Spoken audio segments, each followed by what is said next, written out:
Halo Sobat, apa kabar? Ketemu lagi di channel Naga. Di sini saya akan melanjutkan kalian Donghua full spoiler. Tanpa lama-lama lagi kita tonton sampai habis. Kekuatan spiritual yang hampir tak terlihat berjuang dengan sekuat tenaga di tangan Xiaoyan. Namun pada akhirnya tidak bisa lepas dari pengekangannya. Raungan marah dan ganas terdengar samar-samar saat ia berjuang. Mata Xiaoyan menatap dengan dingin dan acuh tak acuh pada roh ini. Han Feng benar-benar orang yang tegas. Dia sebenarnya rela meninggalkan sebagian besar kekuatan spiritualnya dan hanya menggunakan sedikit saja untuk melarikan diri. Benang kecil kekuatan spiritual ini adalah sesuatu yang bahkan sulit dirasakan oleh elit biasa Douzong. Jika Xiaoyan tidak hadir, kemungkinan besar orang ini akan melarikan diri lagi. Di hadapan Xiaoyan, yang memiliki persepsi spiritual yang sangat tajam, tipuan kecil Han Feng ini bukanlah sesuatu yang bisa disembunyikan. Benang kekuatan spiritual ini tidak hanya gagal menyembunyikan sosoknya dengan melarikan diri ke bawah tanah, namun malah mengekspos dirinya pada Xiaoyan.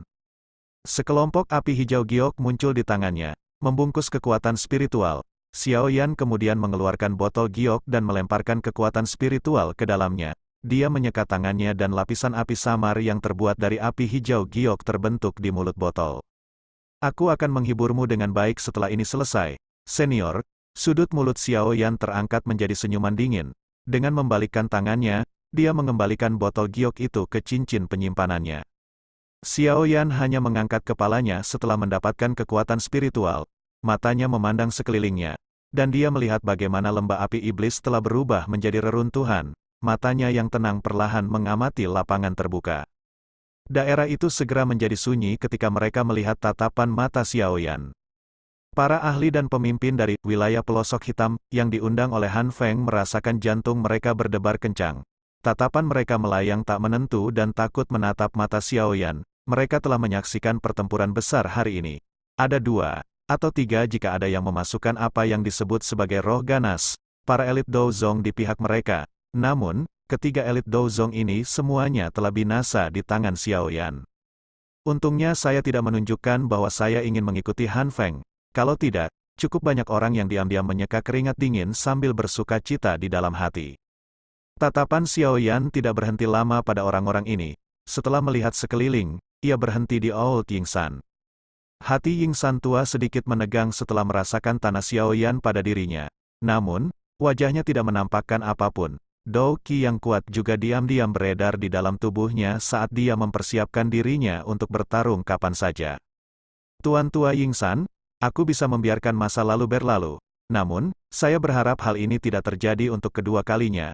Kalau tidak, kilatan dingin melintas di mata Xiaoyan saat dia berbicara dengan suara yang dalam. Ekspresi Yingsan tua sedikit berubah setelah mendengar ancaman tersembunyi dalam kata-kata Xiaoyan. Namun, matanya menciut sebelum dia bisa menjawab. Dia melihat Suqian dan dokter peri kecil diam-diam muncul, satu di depan dan satu lagi di belakangnya. Aura mereka samar-samar mengunci dirinya. Dengan kekuatan Yingsan tua, berurusan dengan tetua pertama Suqian saja akan membuatnya menemui jalan buntu. Jika dokter peri kecil yang lebih kuat bergabung, dia tidak akan mempunyai peluang kemenangan sedikitpun.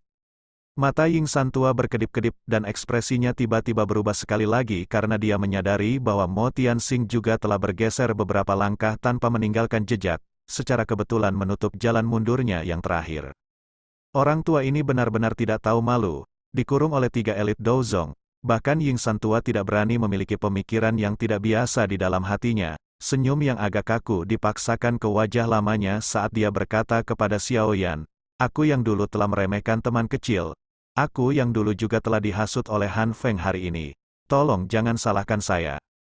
Ekspresi dari banyak ahli yang hadir menjadi menarik ketika mereka melihat bahwa Xiaoyan telah membuat seorang elit Douzong mengucapkan kata-kata lembut seperti itu.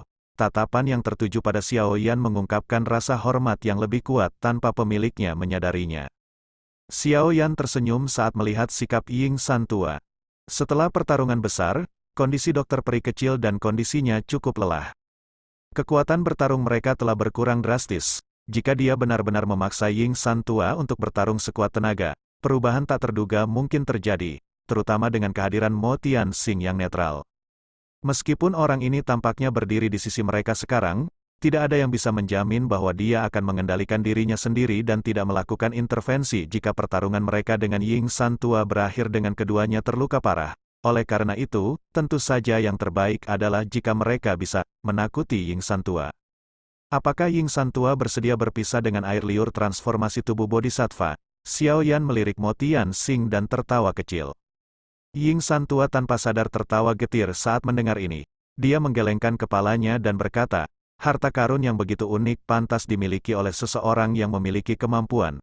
Karena teman kecilku mempunyai kekuatan seperti itu, aku yang dulu secara alami akan berhenti ikut campur.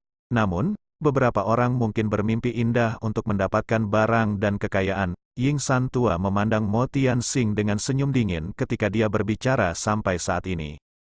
Mo Tianxing tidak marah meski secara implisit diejek oleh Ying San tua. Dia tersenyum dan berkata, orang tua, kamu harus berhenti mencari masalah untukku. Aku yang dulu sangat yakin bahwa air liur transformasi tubuh Bodhisattva ada di tangan teman kecil Xiao Yan. Ying San tua tidak hanya mencemooh kata-kata ini, tapi Xiao Yan juga tanpa sadar menggerakkan sudut mulutnya. Orang tua ini benar-benar mempunyai wajah yang cukup tebal. Beberapa sosok manusia perlahan berhenti di depan dinding batu ini. Tatapan mereka menyapu tapi mereka tidak merasakan sesuatu yang aneh tentangnya. Tatapan mereka segera beralih ke Ziyan dengan ragu. Ziyan langsung tersenyum bangga saat melihat ekspresi bingung di wajah sebagian besar kelompok Xiao Yan. Tubuhnya berkelebat dan bergerak, muncul di bagian tertentu dari dinding batu. Setelah itu, dia dengan erat mengepalkan tangan kecilnya dan membantingnya dengan keras. Bang! Pecahan batu melesat ke segala arah dan garis retakan terbentuk di dinding batu. Ziyan sekali lagi melangkah maju. Tinju kecilnya seperti mesin yang membuka gunung saat dia dengan paksa menghantam dinding gunung dan membentuk terowongan sedalam setidaknya 10 meter. Setelah itu, Xiao Yan dan yang lainnya melihat sebuah gua hitam pekat yang tersembunyi jauh di dalam dinding batu. Xiao Yan menghela nafas lega setelah melihat gua yang dalam di balik dinding.